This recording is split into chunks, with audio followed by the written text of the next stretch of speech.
the horrific devastation of losing Jake has been to me and my family. No mother should have to bury their son. A mother's heartbreaking testimony that came during an interim legislative subcommittee meeting late last year, and it's prompted a Utah lawmaker to take some action against sextortion. It's our top story tonight on 2 News at 6.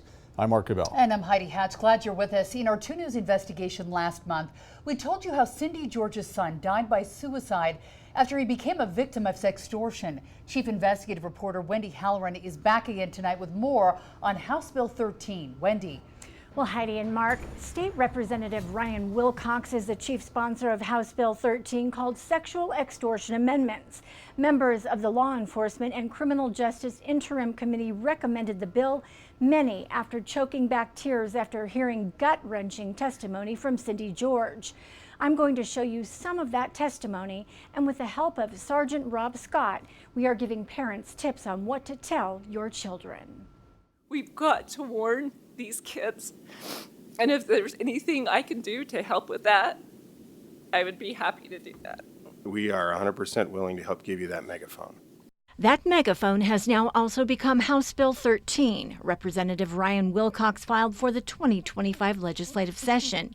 It amends the crime of sexual extortion to include the act of threatening to distribute a counterfeit intimate image. It says an actor commits the offense with intent to coerce a victim to engage in sexually explicit conduct or to distribute an image of any individual naked, and does so by threatening the victim or the victim's reputation, or by distributing an intimate image or counterfeit intimate image of the victim. That's precisely what happened to Cindy George's son Jake. He met who he thought was a girl on social media who asked him for a nude photo. Right after he sent it, he became the victim of sextortion. The extortionist demanded hundreds of dollars via wire transfer and then kept demanding more. After running out of money, he texted the extortionist he was going to kill himself. They said, "Go ahead, do it. I don't care." And then they proceeded to push him to do it. When we see a loss of life, especially such a young life, it's just extremely discerning to us. Sergeant Rob Scott with the Special Victims Unit of the Unified Police Department says there are 3 fail-safes when it comes to sextortion. Do not engage with people that you don't know online. Anybody can be anybody online.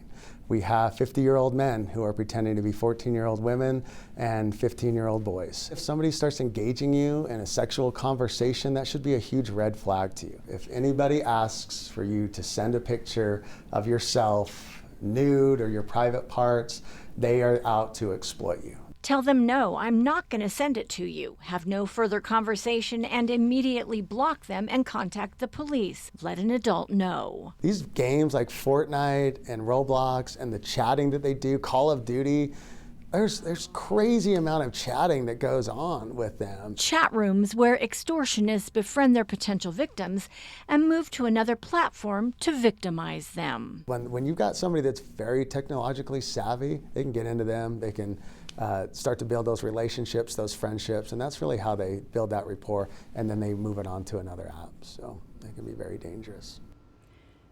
Representative Wilcox's bill, if passed, would take effect on May 7th unless Governor Cox signs it into law first. I will monitor it during the legislative session, which starts on January 21st, and keep you posted.